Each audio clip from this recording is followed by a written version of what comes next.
Graça e paz, irmãos. Eu quero convidar toda a igreja para abrir a Bíblia no Evangelho de Jesus Cristo segundo Mateus, no capítulo 7.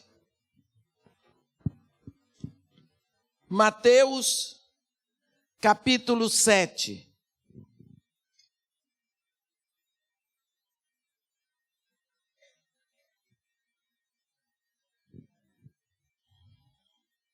Vamos ler o que está escrito a partir do versículo 24,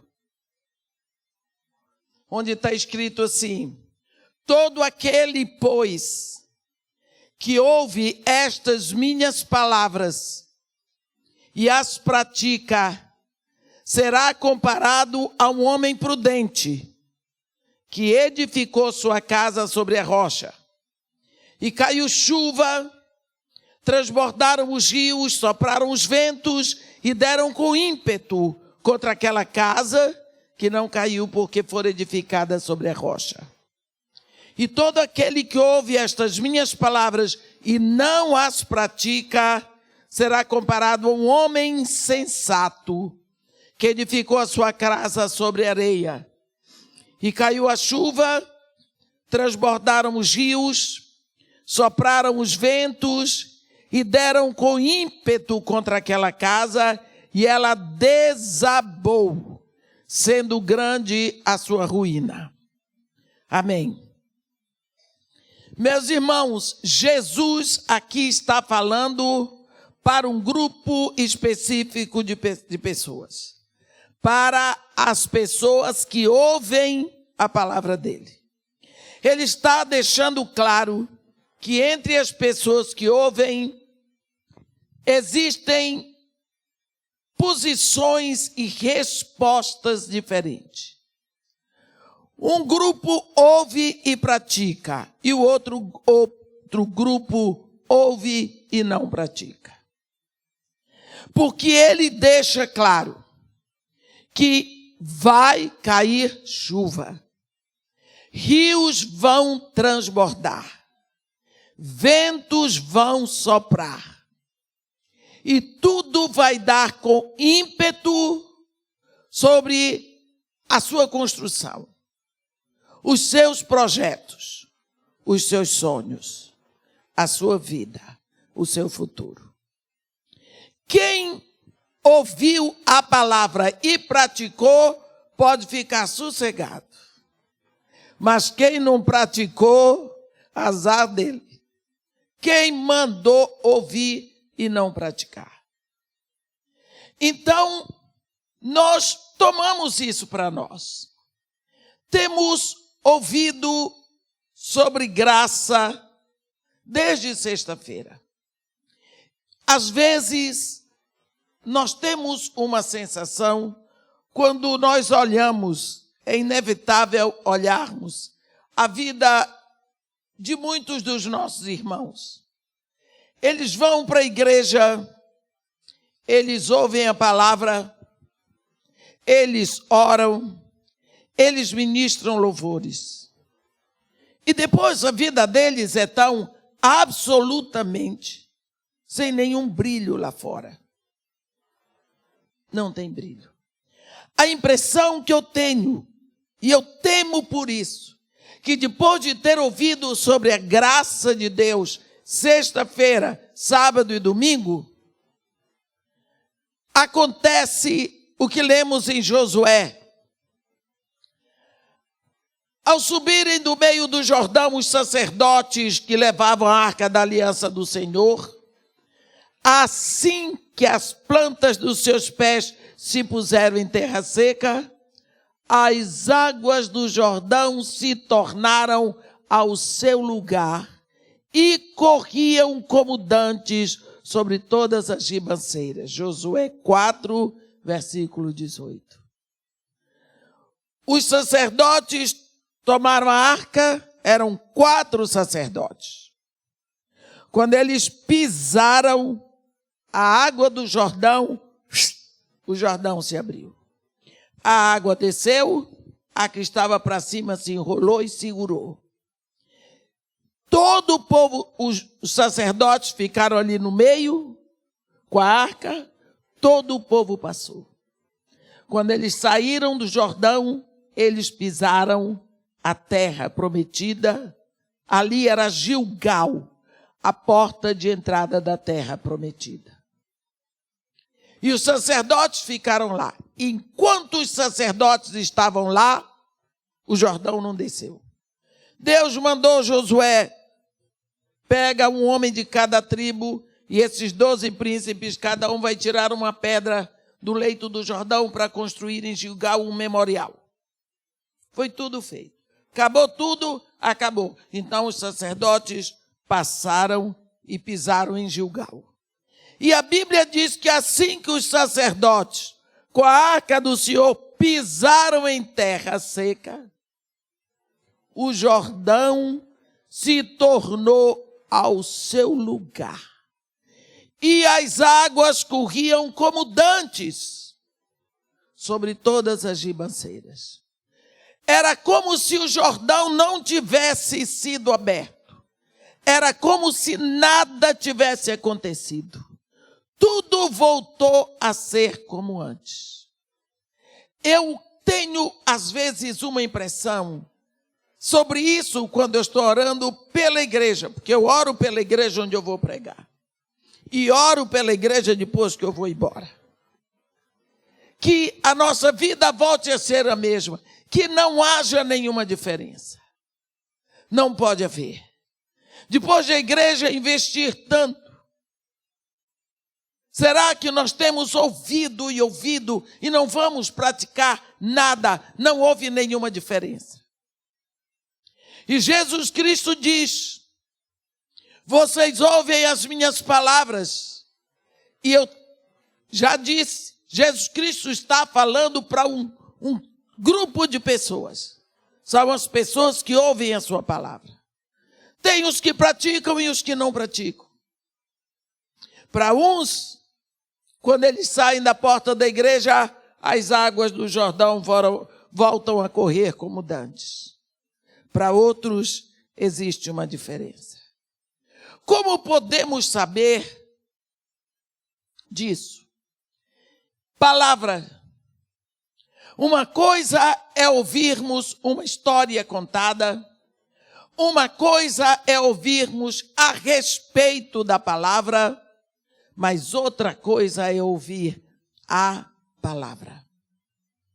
E quantas vezes nós, como discípulos, não conhecemos a pessoa da palavra? O primeiro salmo que aprendemos é o salmo do pastor. Toda criança aprende: o Senhor é meu pastor, nada me faltará. Eu me lembro do meu neto que dizia: não fatalá. Nem sabia falar. E já dizia: Senhor é meu pastor, nada fatalá. Porque é o primeiro salmo que aprendemos. Sabemos o salmo do pastor. A grande dificuldade foi conhecer o pastor do salmo. Vamos levar a vida para aprender quem é o pastor do salmo. Como discípulos, como estamos recebendo a palavra que sai da boca do nosso mestre. Tem um momento, lá em Lucas 8, você encontra isso, Lucas 8, Marcos 4 e Mateus 8, mas eu gosto de Lucas 8. Se tem 3 vezes, a gente pode escolher, e eu escolho Lucas. Em que Jesus entra num barco com seus discípulos, ele, o mestre, diz para seus discípulos assim: passemos para a outra margem do lago. Qual foi a palavra que saiu da boca do mestre? Passemos para o outro lado da margem. Isso está escrito em Lucas 8, versículo 22, lá no final. Vocês podem repetir comigo qual foi a palavra que saiu da boca do mestre? Passemos para a outra margem do lago. O que é que nós temos que pensar? Não há o que me impeça de passar, porque o mestre disse. Não é? Não há o que me impeça. Você sabe, a Bíblia diz que enquanto eles navegavam, Jesus adormeceu e sobreveio uma tempestade de vento no lago, correndo eles o perigo de se assombrar. Foram para Jesus, acordaram Jesus, mestre, não te importas que pereçamos? Está lógico que eles não sabiam que Jesus era Deus. Porque como é que eles iam temer que Deus ia morrer afogado? Eles não sabiam. Jesus Cristo não gostou de ser acordado, porque ele já tinha dito a palavra. Chegou lá, repreendeu o vento, tempestade, tudo cessou, ficou jóia. Olhou para a cara deles e disse: onde está a vossa fé? Onde está a vossa fé? Quando você vê essa narrativa em Mateus, tímidos de fé. Quando você vê em Marcos, como é que não tendes fé? Mas eu gosto de Lucas. Onde está a vossa fé? Porque aqui dá aquela impressão, se é que vocês têm, onde vocês deixaram? Onde é que ficou? Porque a fé é para a hora da tempestade. Onde vocês deixaram de vocês? Depois que isso acontece, olha a resposta desses discípulos. Quem é este? Lá no final do versículo 25. Quem é este que até aos ventos e às ondas repreende e lhe obedece? Quem é este? A Bíblia dizia que eles diziam uns aos outros: quem é este? O que é isso? Que cara é esse que repreende vento e onda? E o vento e a onda obedecem a ele. Quem é ele? Não sabia. Não sabia. Esses discípulos não conheciam seu mestre. Por que será que eles não conheciam? E hoje a minha pergunta é a seguinte: você conhece o seu mestre? Como nós conhecemos alguém? Nós conhecemos porque gastamos tempo com aquela pessoa. Quanto tempo você namorou para conhecer a pessoa para casar? Depois de casado ainda briga. Quanto tempo você gasta para conhecer Jesus? Quanto tempo você gasta para conhecer o Pai? Olha, Deus não é doido. Ele não vai exigir que você saia voando. Ele não lhe deu asas. Ele não exige de você que você passe um mês dentro da água, no fundo do mar. Ele não lhe fez peixe. Se Deus, quando chama Israel do Egito, ele diz: ouve, ó Israel. Sou eu, o Senhor teu Deus, que te tirou da terra do Egito, da casa da escravidão. Não terás outros deuses diante de mim. Amarás, pois, o Senhor teu Deus de todo o teu coração, de toda a tua alma, de todas as tuas forças, de todo o teu entendimento. Ora, como Deus está dizendo que quer ser amado? Ele quer ser amado como Deus, mas quer ser amado por homens. Porque se Deus quisesse de mim um amor angelical, teria me feito um anjo. Se Deus quisesse de mim um amor espiritual, teria me feito só espírito. Mas eu sou humana. Ele olhou para aqueles ex-escravos hebreus, pecadores que nem eu, e disse: eu quero que você me ame de todo o seu coração, de toda a sua alma, de toda a sua força, de todo o seu entendimento. Então eu tenho que amar a Deus como eu amo pessoas. É só isso que ele quer de mim. Mas como é que eu amo se eu não conheço? Você pode me contar a história mais linda a respeito do seu filho. Depois você diz assim, irmã, a senhora ama o meu filho? Eu digo, eu não conheço. Eu sei o que você disse. Até admiro, mas não o conheço. O grande problema nosso é que nós não gastamos tempo com Deus. Nós queremos que as coisas aconteçam. Quando você vem na igreja, vou lhe dar um conselho. Você só vai comer quando você vier na igreja.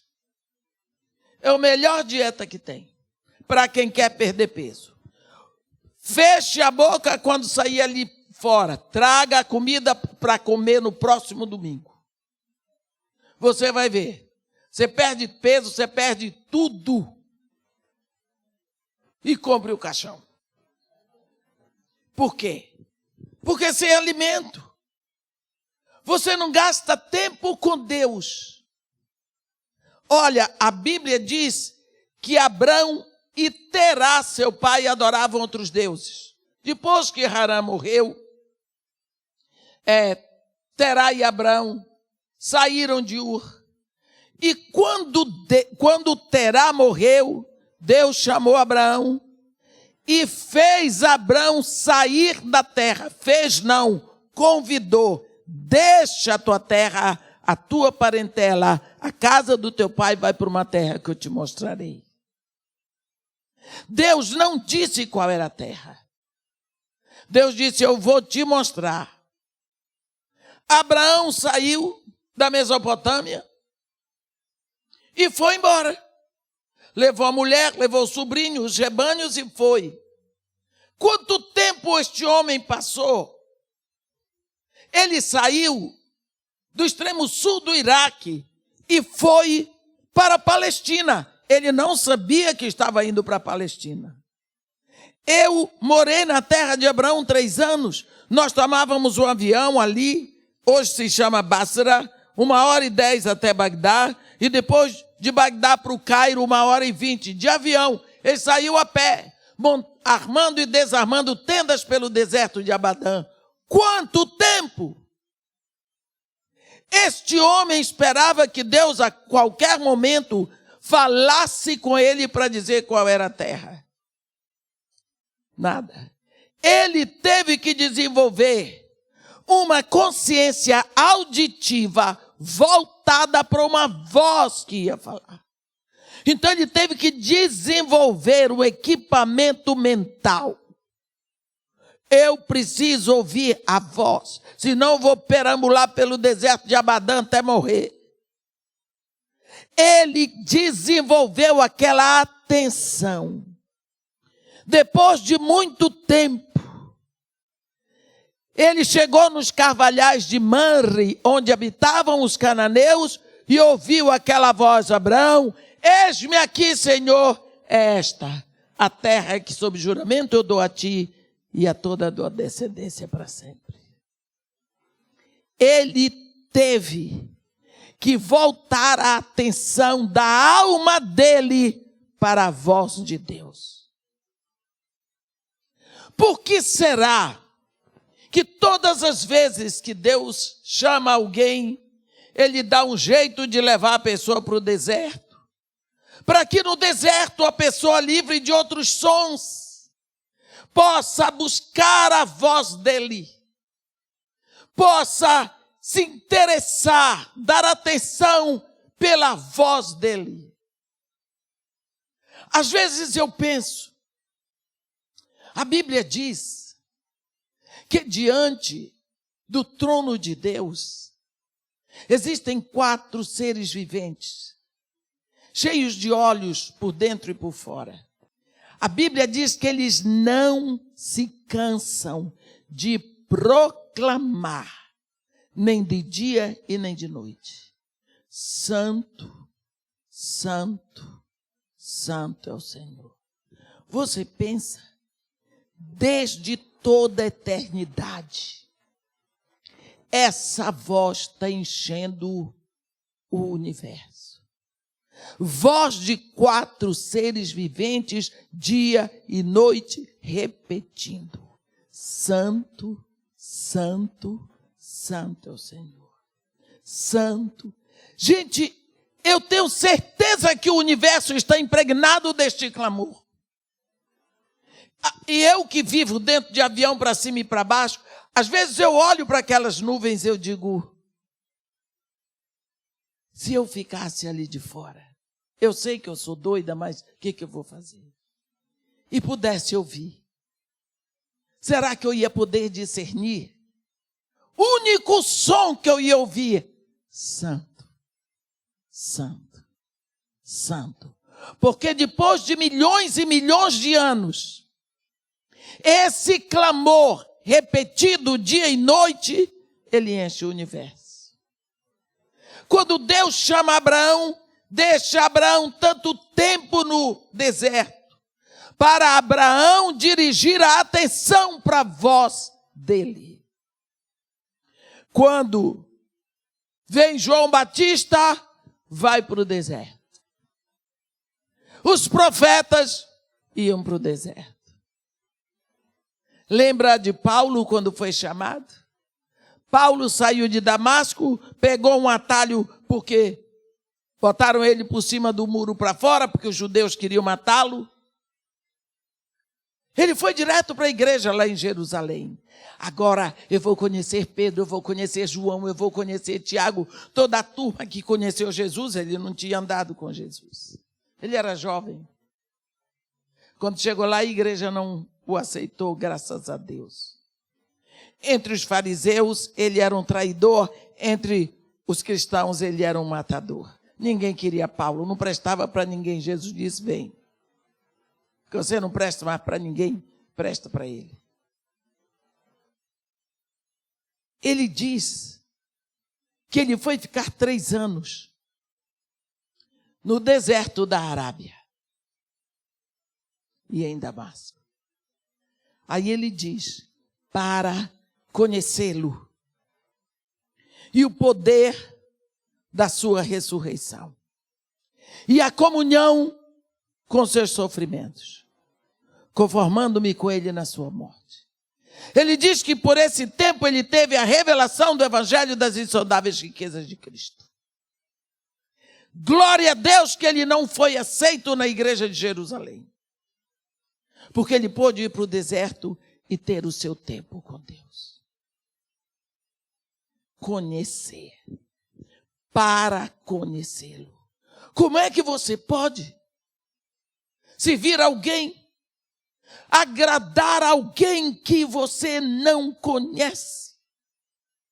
Desde o momento em que o reino de Deus é estabelecido na nossa vida, quando nós nos rendemos a Jesus Cristo, nós bebemos e somos tocados pela graça de Deus. O nosso ego é deposto e no lugar vem um trono. Deus ali é entronizado. E você ficou aonde? Do lado, para servi-lo. Na sua vida, você não é mais o centro. No centro tem um monarca. A sua vida se torna cristocêntrica e não egocêntrica. A Bíblia diz, em Hebreus 12, no versículo 28, por isso, irmãos, recebendo nós um reino inabalável, retenhamos, pois, a graça, pela qual sirvamos a Deus de modo agradável a Ele, com reverência e santo temor, porque o nosso Deus é fogo consumidor. Versículo 29. Então, na hora que você, para se tornar discípulo de Jesus, ele diz o quê? Ele diz o quê? Nega-te a ti mesmo, sai do trono, deixa o trono vazio, porque nenhum monarca é entronizado enquanto o outro está no trono. Ou você faz uma revolução e depõe o monarca, ou o monarca morre, mas nenhum rei se assenta no colo do outro. Então, como Deus vai ser entronizado na minha vida se o meu ego está lá sentadão? Então ele disse, é você que depõe o seu ego, você sai. Você passa a servir. Deus é entronizado. E você vai servi-lo de modo agradável a Ele e não a você. Muitas vezes, nós não temos tempo. Mas eu não tenho tempo. Eu não tenho tempo. Não tem dado tempo. É a história do tempo. Tudo uma questão de prioridade. O dia que Deus for a sua prioridade, você vai encontrar tempo para Ele. Tem um momento tão perigoso no livro do profeta Oséias. Israel, quando saiu do Egito, Deus faz uma aliança com Israel.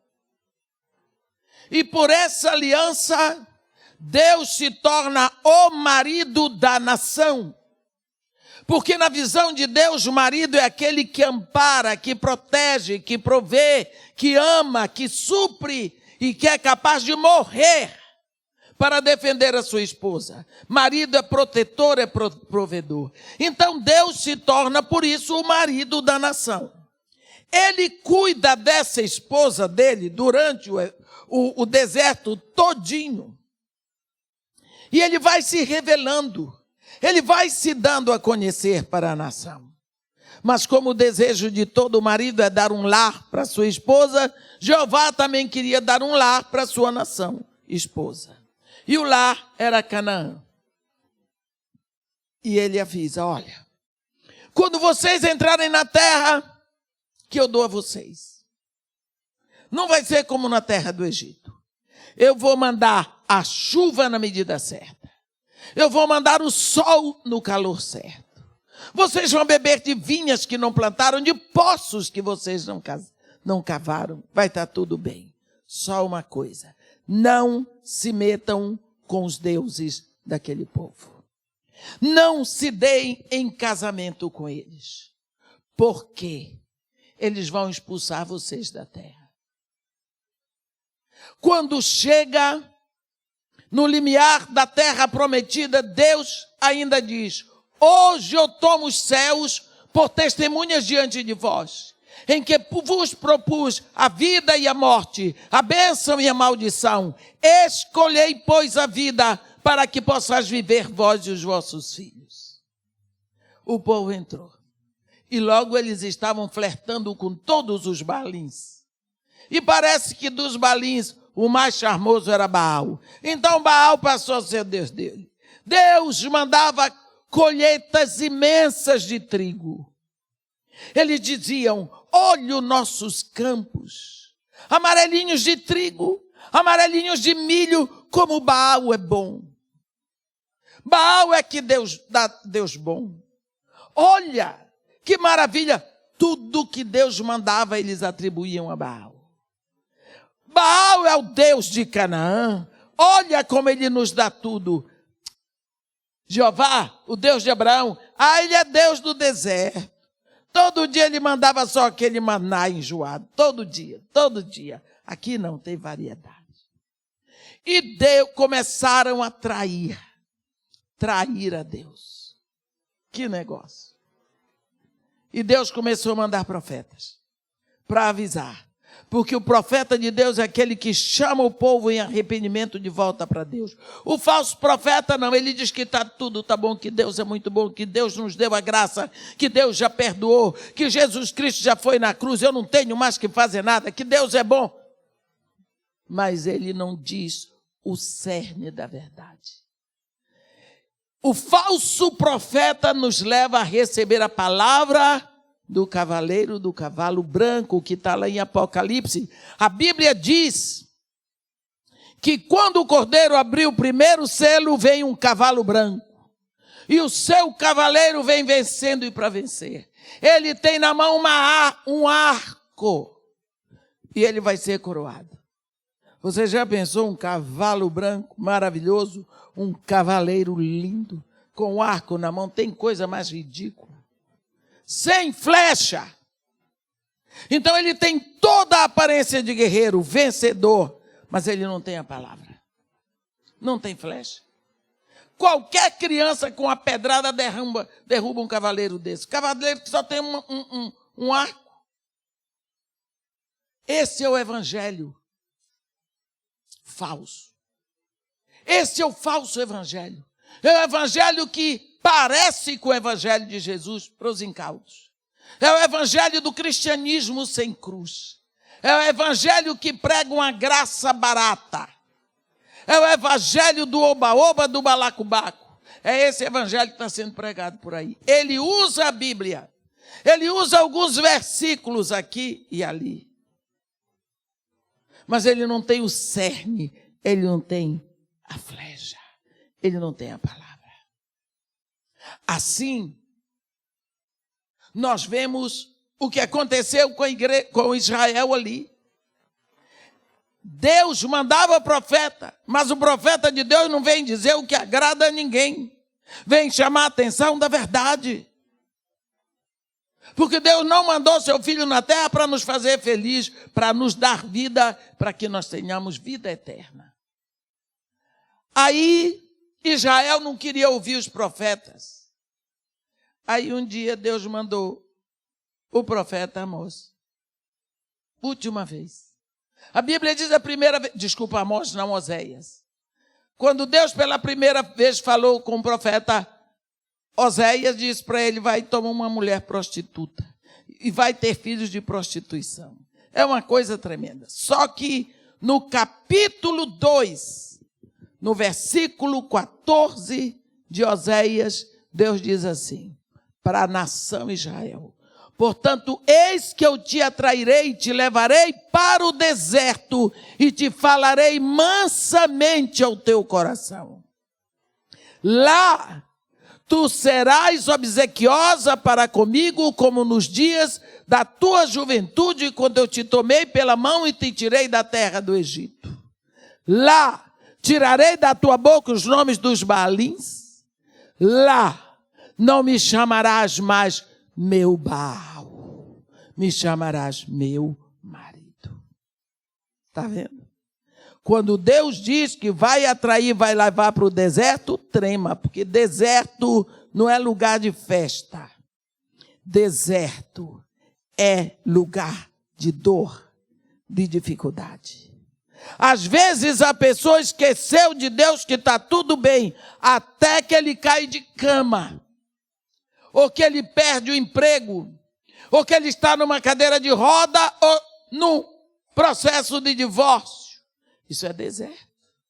Agora ele se lembra que existe um Deus que pode mudar tudo. E Deus, então, o leva para o deserto, para que ele, no instante, se lembre de Deus. Se lembre que Deus existe. Quantas vezes nós esquecemos que Deus nos criou para Ele. Ele nos quer para Ele. Ele entregou tudo, o seu reino, o seu filho, o seu trono, a sua graça, para nos ter de volta para Ele. Mas nós não queremos. Nós desprezamos. Porque nós não queremos conhecê-lo. É incrível que a primeira manifestação do homem, depois do pecado, ele tem medo de Deus. Você viu? Deus ia todos os dias na viração do dia encontrar com o homem e a sua esposa. Quando o Deus chegava lá no Éden, Adão e Eva, eles se abasteciam em Deus. E quando Deus ia embora, a vida daquele casal era uma contínua expectativa pela próxima visita. Um dia Deus chegou lá, os dois não estavam esperando. E Deus chama Adão. Adão, onde estás? E ele, lá de trás da árvore, ouvi tua voz no jardim, mas estava nu, tive medo e me escondi. Medo de quê? O mesmo Deus que lhe embevecia de beleza hoje, ontem, hoje lhe causa medo. Por quê? Pecado. No dia que Deus falou com Moisés, diz ao povo que se purifique, que eu vou falar com eles. Moisés chegou diante do povo e disse: vamos se purificar. O povo: não, Moisés, fala-nos tu e te ouviremos. Não fale, porém, Deus conosco, para que não morramos. Pavor da presença de Deus. Não queremos, não temos tempo. Ultimamente nós vemos as pessoas com horror ao silêncio. Tem medo do silêncio. Agora virou uma moda estar com o ouvido sempre ocupado. Botam até um aparelhinho aqui para não ouvir a voz de Deus, ouvir uma outra coisa. Entra em casa, que horror. Liga a televisão, vai para o quarto, liga o computador e depois vai para o mafioso do celular e começa a conversar em casa. O que é isso? Por que tanto barulho? Medo de quê? Ah, o silêncio me apavora. Medo do silêncio. Como vai ouvir a voz de Deus? Depois se surpreende. Não conhece o Mestre. Como vai conhecer alguém que você não gasta tempo com ele? Como? Esses discípulos que não conhecem o Senhor, que ficam assustados e dizem um para os outros: quem é este? Quem é este? Que até aos ventos e às ondas repreende e lhe obedece. Quem é este? Nenhum sabia dizer quem ele era. Um dia Jesus Cristo estava muito cheio de coisas para fazer. As multidões sempre atrás dele. Isso está lá no capítulo, se você quiser seguir, no capítulo 16 de Mateus. Então ele tomou os seus discípulos e os levou para Cesareia de Filipe. Cesareia de Filipe é um lugar na cabeceira do Jordão, na nascente do Jordão. Um lugar super aprazível. Era um lugar onde as pessoas iam para descansar, para respirar, para tirar um tempo. Lá no Rio as pessoas vão para Teresópolis, Petrópolis, Nova Friburgo, Cachoeira de Macacu, Xerém, esses lugares. Eu não sei aqui como é, para onde é que o povo vai. Acho que vai para Balneário, né? Camboriú, né? Sei lá. Para mim já seria suficiente vir para Blumenau. Que cidade linda. Aí ele levou. Esta cidade, Cesareia de Filipe, era uma cidade, era um lugar que o nome dela antigo era Panéias, ou Pânio, porque era uma região dedicada, consagrada ao deus Pan.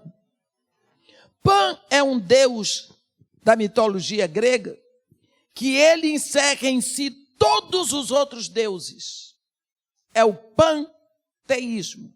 Então lá estava instituído o grande panteão, a reunião de todos os deuses gregos.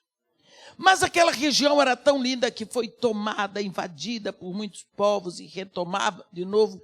E no tempo de Jesus ela tinha sido retomada, ela tinha sido restaurada por Filipe, da dinastia dos Herodes. Por isso ela recebeu o nome de Cesareia de Filipe, para homenagear a dinastia dos Césares e a dinastia dos Herodes. Então Jesus chama os seus discípulos e leva para lá. E quando Jesus chega ali, ele está cercado por toda aquela crença dos deuses gregos, fora que ainda César era adorado como Deus, e Herodes também. E ele olhou para seus discípulos e disse: eu vou parafrasear e depois vou ler o que está na Bíblia. Ele diz: vocês que estão aí no meio do povo, vocês que ouvem todas as fofocas a meu respeito, o que é que o povo diz de mim? Como é que o meu ministério está afetando esse povo? Então ele diz, no versículo 13 do capítulo 16 de Mateus: indo Jesus para os lados de Cesareia de Filipe, perguntou aos seus discípulos: quem diz o povo ser o Filho do Homem? Eles responderam: uns dizem João Batista, outros dizem Elias, outros Jeremias, ou algum dos profetas. Você viu? Você viu? Esses discípulos aceitavam perfeitamente que dissessem que o mestre dele era a reencarnação de um pecador. Porque João Batista, Elias, Jeremias, qualquer profeta era pecador. Eles aceitavam. Disseram assim, para Jesus: dizem que tu és João Batista, ou Elias, ou Jeremias, qualquer profeta, mas é um profeta.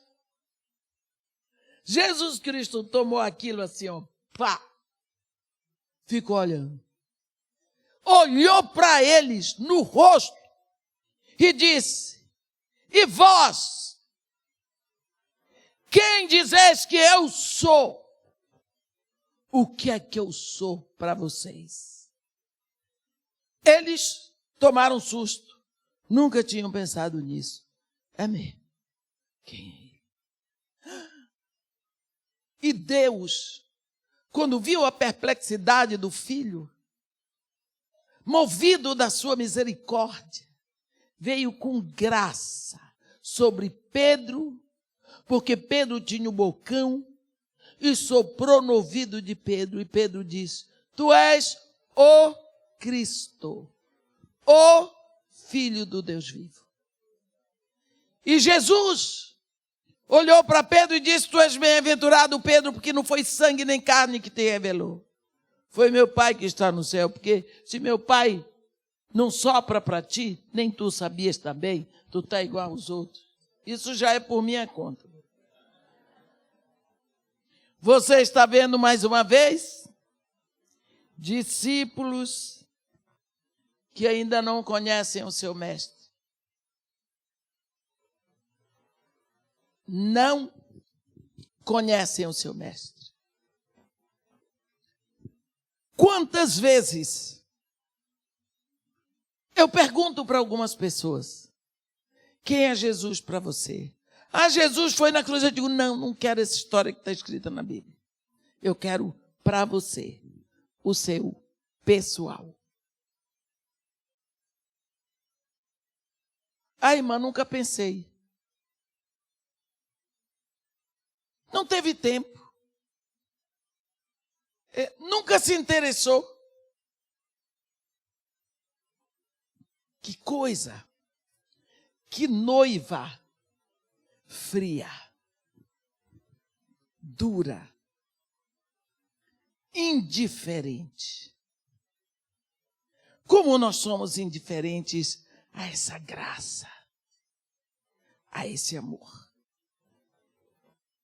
Como nós somos indiferentes. Esses mesmos discípulos, aqui no capítulo 14 de Mateus, eles vão ter outra experiência. No versículo 22, depois de Jesus Cristo ter feito a multiplicação dos pães e dos peixes, a Bíblia diz: logo a seguir compeliu Jesus os discípulos a embarcar e passar adiante deles para o outro lado, enquanto ele despedia as multidões. Lógico, ele disse: é muito mais fácil eu me desvencilhar desse povo tanto sozinho do que estando com esses 12 aí me esperando para ir para dentro do carro ou para dentro do barco. Então ele mandou os discípulos irem na frente. Talvez o povo teve a impressão que não ia ter mais nada ali. E Jesus Cristo se desvencilhou, a Bíblia diz, e despedidas as multidões, subiu ao monte, a fim de orar sozinho. Em caindo a tarde, lá estava ele só. Isso é bom demais. Subiu o monte. Estava Jesus lá, quer dizer, caindo a tarde. 6 horas eu acho que ele já estava lá. Olhando para onde? Para o mar. O barco já estava longe. A Bíblia diz, olha, a Bíblia diz, entretanto o barco já estava longe, a muitos estádios da terra, açoitado pelas ondas, porque o vento lhe era contrário. Há muitos estádios. Às vezes, quando você lê isso em Marcos 6, João 6, eles dizem 25 a 30 estádios. Um estádio tem 185 metros, não é? Eu, às vezes, dou para fazer conta. Eu não sou boa de matemática, dou para fazer conta. Eu digo, Jesus Cristo andou um tanto a pé, mas deixa isso para daqui a pouco. E Jesus Cristo estava orando. À noite tem 4 vigílias, de 6 às 9, primeira, segunda de 9 à meia-noite, terceira de meia-noite às 3, quarta de 3 às 6. E esses pobres desses discípulos lidando com vento forte. A Bíblia diz que o vento era contrário. Ah, vou contar. E esses homens, coitadinhos, remando e se defendendo. Eles eram todos pescadores, e aquela não era a primeira tempestade que eles sofriam ali, mas eles fizeram o melhor. Mas você lutar com tempestade no mar, de 6 às 9, primeira vigília, de 9 à meia-noite, tudo escuro. Depois de meia-noite às 3, meus irmãos, eu fico até cansada quando eu penso nesses homens. Você já pensou que eles estavam com frio, com fome, cansados, braços doíam todos. Todos. Eu tenho a impressão que eles já estavam tão cansados, tão tontos e com medo de morrer, porque não tem um povo que tenha mais medo de morrer do que discípulo de Jesus Cristo. O povo que tem medo de morrer. Eles não sabiam mais se eles tinham que ir para lá ou para cá. Eles não sabiam, estavam todos. Já pedindo a Deus que amanhecesse o dia. A Bíblia diz, na 4ª vigília da noite, foi Jesus ter com eles, andando por sobre o mar. Misericórdia. Se ele fosse nadando, não ia causar tanto espanto. Aí é o que eu quero dizer. Jesus Cristo andou por sobre o mar 30 vezes 135 metros. É muita coisa para andar. Olha aí, ó, tem gente boa de fazer como. Andou sobre o mar. Que pernas boas. Quando eles olham assim, eles veem aquele vulto. A Bíblia diz, os discípulos, ao verem-no andando sobre as águas, ficaram aterrados e exclamaram, é um fantasma! E tomados de medo, gritaram. Você entendeu essa descrição? Eles, quando viram, é fantasma! Ai! Minhas irmãs, naquele barco só tinha homem. Está vendo? Você está vendo? Só tinha homem, macho. Graças a Deus, ninguém tinha problema de gênero.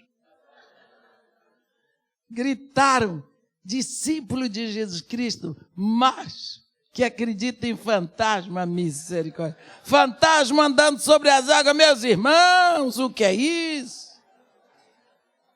Se fosse mulher, eles iam dizer, mas lógico, mulher é bicho complicado, aqueles negócios que o homem gosta de dizer. Só tinham homens.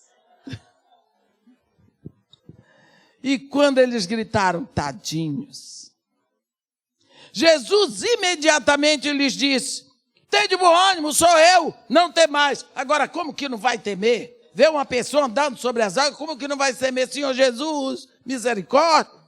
A gente fica com medo. Eu, às vezes, aliás, eu sempre tenho a impressão que o que mais gritou foi Pedro. Porque ele, quando viu que era Jesus, ele disse: se és tu, Senhor, porque ele era o machão, manda-me ir ter contigo andando sobre as águas. E Jesus parou e disse: vem, pode vir. Você sabe que ele foi? Você sabe que ele foi? Você iria? E muitas coisas aconteceram ali. E Pedro andou enquanto olhava para Jesus, mas quando voltou a atenção para a tempestade, começou a afundar e bater água, e bateu água, e bateu água. E Jesus Cristo lá. Pedro aqui batendo água, afundando, e Jesus Cristo aqui. Eu gosto dessa cena. Eu gosto muito dessa cena. Porque quantas vezes você aí que está rindo de Pedro, está batendo água desse jeito e esquece que Jesus Cristo está ao seu lado como um poderoso guerreiro.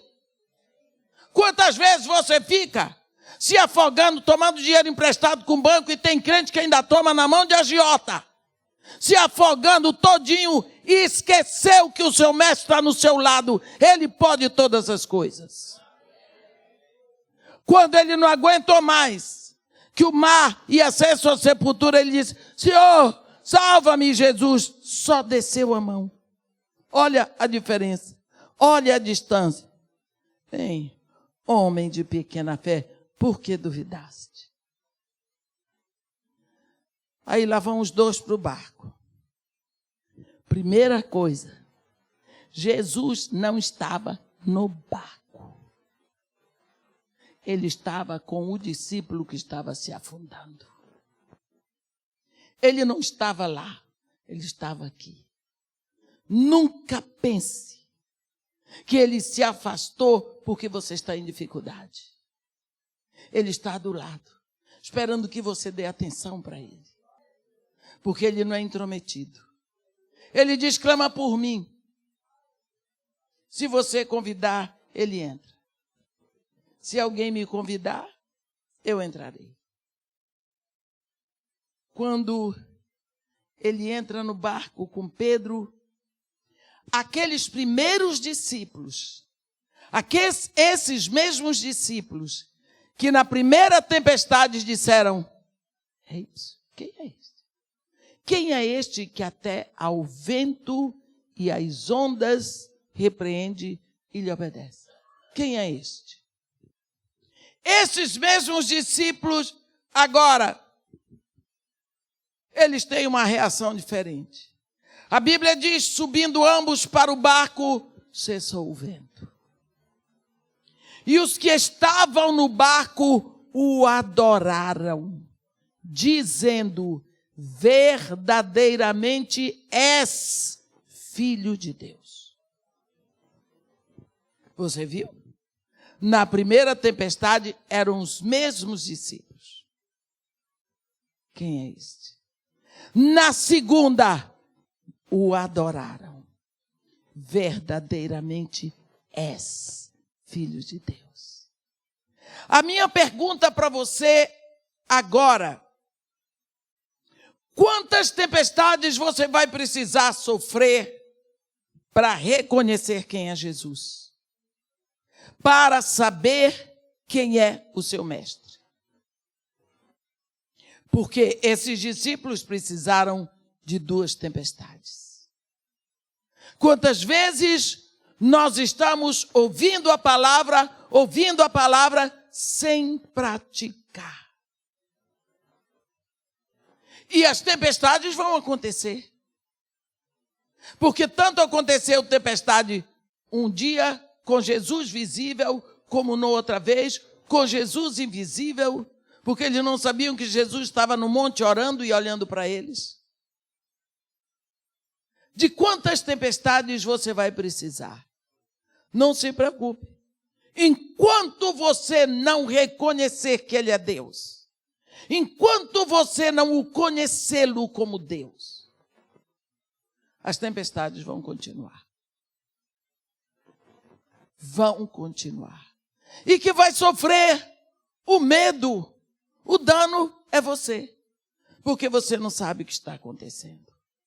Você não sabe por que Deus está permitindo tudo aquilo. Nós precisamos passar a conhecer o nosso Mestre. Quantas vezes nós vemos Jesus Cristo dizer, segue-me. Ele, quando passa na coletoria onde trabalhava Mateus, Levi na Bíblia, ele olhou bem no rosto de Mateus e disse, segue-me. Mateus largou tudo e o seguiu. Que voz é essa? Quem é esse homem que simplesmente olha e diz, segue-me? E a pessoa deixa tudo. Tem um momento lá em Mateus 4, no versículo 18.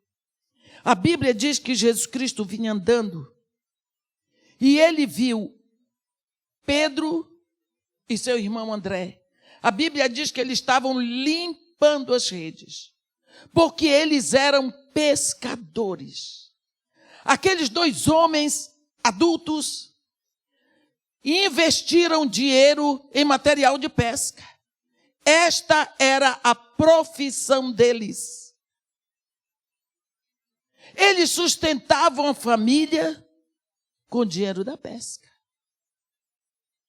Eles agora acabaram de pescar, estão limpando as redes. Jesus Cristo chega para eles e diz assim, ei, vinde após mim, e eu vos farei pescadores de homens. Olhe o que foi que aconteceu. A Bíblia diz que imediatamente eles largaram as redes e o seguiram. Está aqui em Mateus, no capítulo 4. Versículo 18. Caminhando Jesus junto ao mar da Galileia, viu dois irmãos Simão, chamado Pedro e André, que lançavam as redes ao mar, porque eram pescadores. E disse-lhes, vinde após mim, e eu vos farei pescadores de homens. Então eles deixaram imediatamente as redes e o seguiram. O que é isso? O que foi que aconteceu? Que esses homens largaram o ganha-pão, esqueceram da família. O que ia ser feito das redes, do barco, do futuro deles. Eles seguem Jesus. De uma hora para outra, aquela voz foi um divisor de água na vida deles, de águas na vida deles. Eles eram uns, até aqui, pescadores de peixe. De Jesus para frente, pescadores de homens. O que foi que aconteceu? Eu gosto de um corinho que se canta hoje na igreja e diz, o que é que os anjos veem, que os fazem se prostrar? O que é? Eles veem alguma coisa que nós não vemos. O que foi que aconteceu na vida de Pedro e André, que fez com que eles fossem um até aquele momento, outro daquele momento em diante? Foram tocados por aquela voz. Aquela voz tem um poder. A Bíblia diz que a voz do Senhor é poderosa.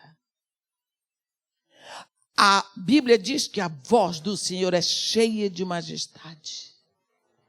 A Bíblia diz que a voz do Senhor desnuda os bosques, dá cria às corças, faz tremer o deserto do Líbano. A voz do Senhor. Quando essa voz entra pelas comportas auditivas de Pedro e André, eles mudam.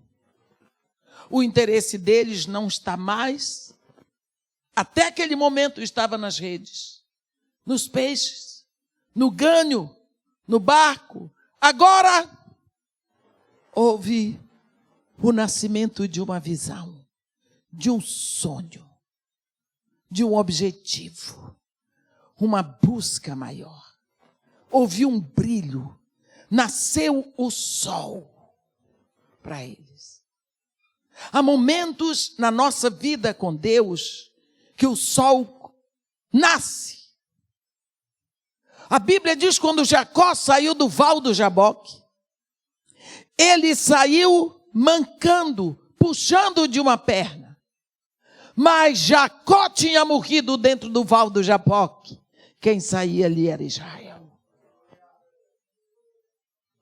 E a Bíblia diz, nasceu-lhe o sol quando ele atravessava Peniel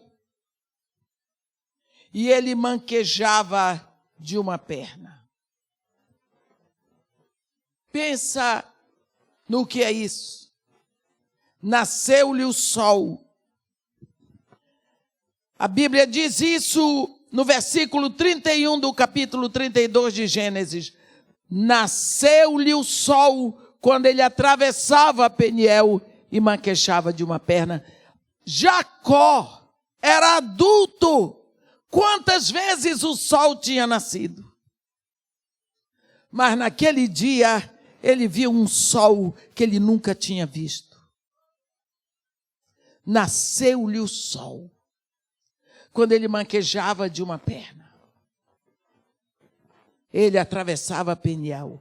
Ele não estava nem aí se ele ficou aleijado da perna. Ele tinha deixado Jacó no val do Jaboque. Agora ele era Israel.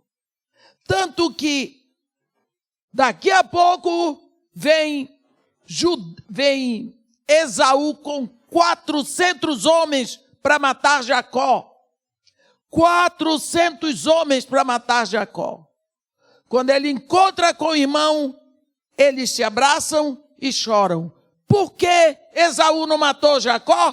Porque ele não encontrou Jacó, ele encontrou Israel. Israel sobressaiu porque Jacó morreu.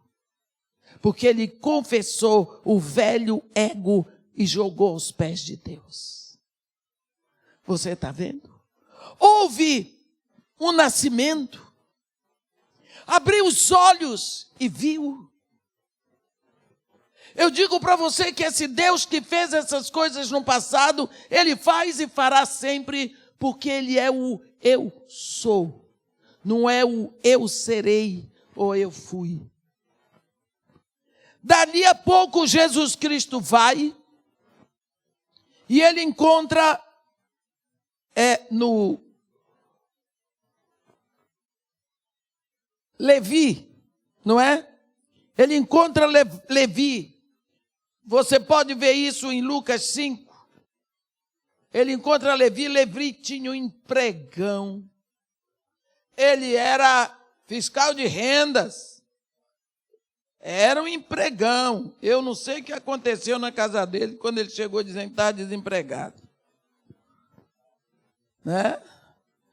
Lá no versículo 27 e 28, a Bíblia diz assim: passadas essas coisas, saindo, viu um publicano, chamado Levi, assentado na coletoria e disse-lhe: segue-me. Ele levantou e, deixando tudo, o seguiu. Levi era um cara que tinha um empregão. Ele ficava na coletoria de Cafarnaum. Lá, sentadão. Era o cara solitário, ricaço, ladrão, se aproveitava dos impostos. Se caísse na mão do Moro, ia lá, deixa eu calar minha boca. Ele ficava numa posição tão estratégica. De um lado, era um território dominado por Herodes Antipas. Do outro lado, um território dominado por Herodes Filipe. Ele ficava na coletoria, ninguém entrava, ninguém saía sem beijar a mesa de Levi para pagar os impostos. Ele era riquíssimo. Um dia Jesus Cristo chegou lá. Talvez quem estava lá fora dizia, o que o Nazareno vai fazer na coletoria? Duro. Jesus entrou lá, olhou no rosto de Levi e disse para ele, follow me. Segue-me. Ele empurrou a cadeira para trás, parece que eu estou vendo. Botou a pena em cima da mesa. Tchau. Nunca mais voltou. O que foi que aconteceu com aquele homem? O que foi que aconteceu que até aquele momento ele era um coletor de impostos? Agora ele segue um mestre que não tem um tostão para dar para ele. Nós precisamos entender que alguma coisa aconteceu no coração daquele homem. Houve um rebuliço lá dentro. Houve um novo nascimento. Uma bomba explodiu. E quebrou todas as barreiras que impediam. E desatou todos os nós. Rompeu um ligamento, uma ligação que ele tinha. Romperam-se barreiras, destravaram-se as coisas na vida daquele homem por uma voz que entrou pelos ouvidos dele. Follow, segue-me. Esta mesma voz ainda está dizendo, ainda está chamando, ainda quer ser ouvida, mas você não está nem aí para ela. Como discípulos, nós precisamos tirar tempo para ouvir o que o nosso mestre está falando. Pede-me, e eu te darei as nações por herança, e as extremidades da terra por tua possessão. Como está o nosso relacionamento com Deus? De que forma nós temos atendido e respondido ao mistério de uma graça tão abundantemente derramada sobre nós? Porque receber a graça é muito bom. Mas como devolvemos? Qual é a nossa resposta? Lá em Apocalipse, no capítulo 10, há um momento em que o anjo forte desce para a terra com o livrinho aberto na mão. Sabemos que aquele livrinho é a certidão, é a escritura de posse do planeta Terra. Esse livrinho estava na mão de Deus, porque a Bíblia diz, os céus são os céus do Senhor, mas a terra deu a ele aos filhos dos homens. A terra é do homem. Mas quando o homem pecou, ele perdeu a terra. Satanás não comprou a terra do homem. O homem não negociou a terra com Satanás. O homem não alugou a terra para Satanás. Ele se apossou sem direito algum. Mas a terra continua sendo do homem. Por isso, naquela hora, Deus disse, eu colocarei inimizade entre a tua descendência e o seu descendente. Ele te ferirá o calcanhar, mas mulher, o teu descendente lhe esmagará a cabeça. Deus está dizendo para Satanás, eu vou criar um homem na terra. Ele é o dono da terra. A posse da terra fica na mão de Deus. Deus cria um homem na terra. E este homem destrói o poder de Satanás. A Bíblia diz, para isso se manifestou o Filho de Deus, para destruir as obras do diabo.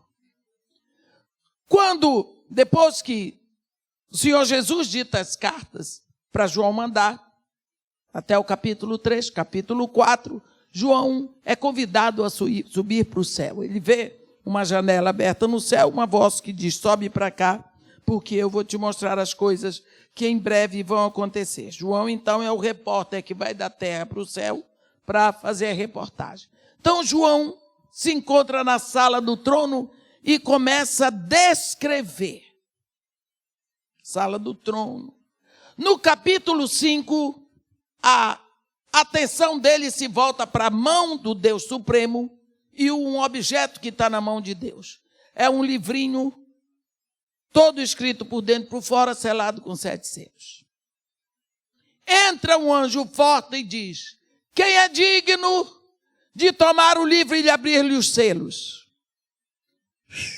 Silêncio. E João diz,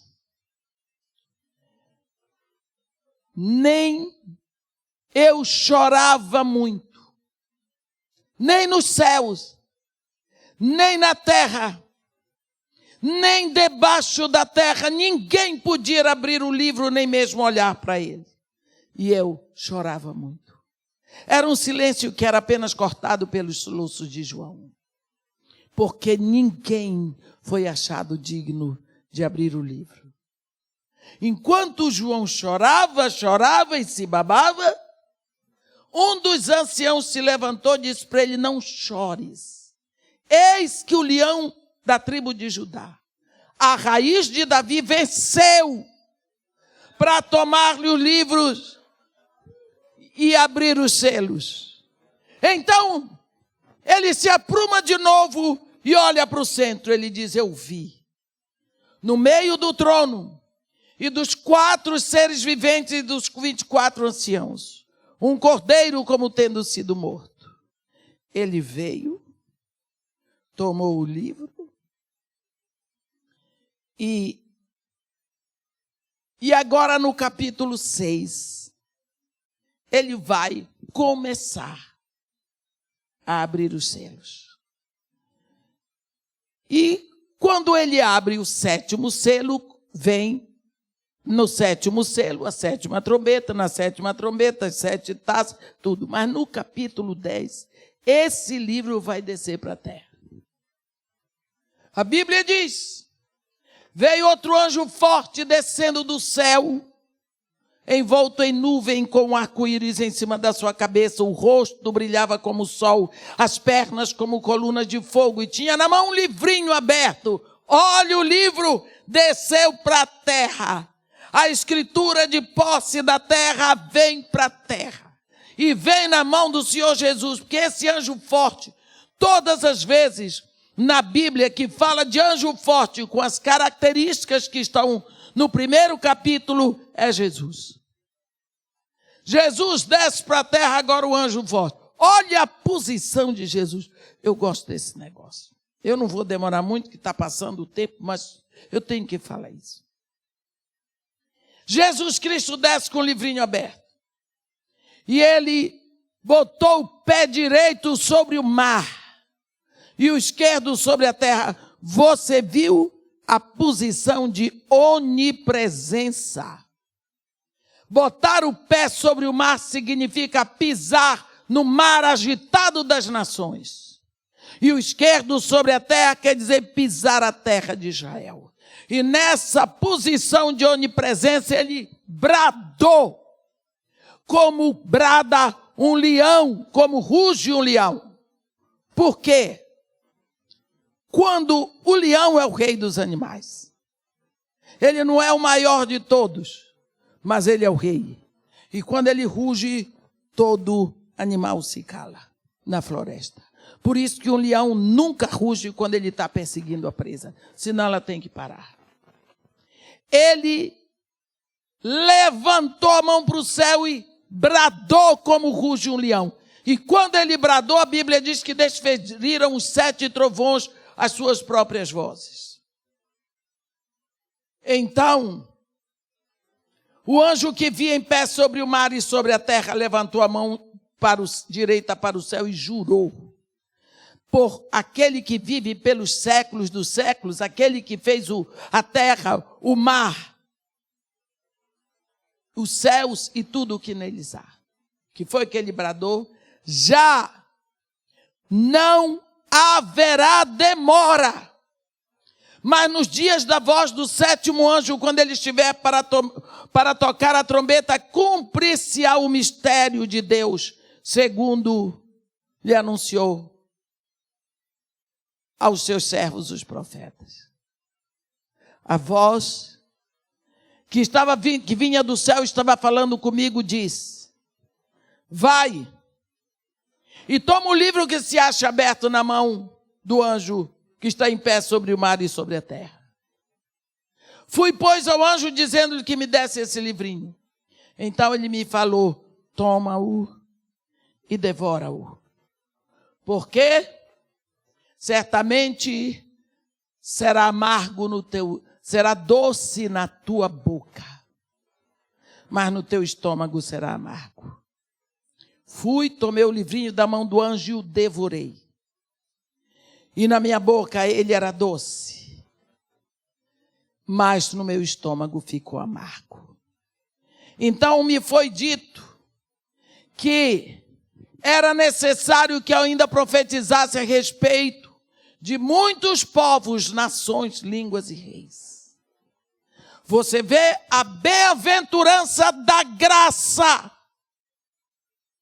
É bom receber a graça. É uma maravilha tomarmos consciência da graça. É muito bom receber, mas quando digerimos, meditamos, pensamos nela, se torna amargo. Se você olhar a vida de todos os profetas, sofreram tanto.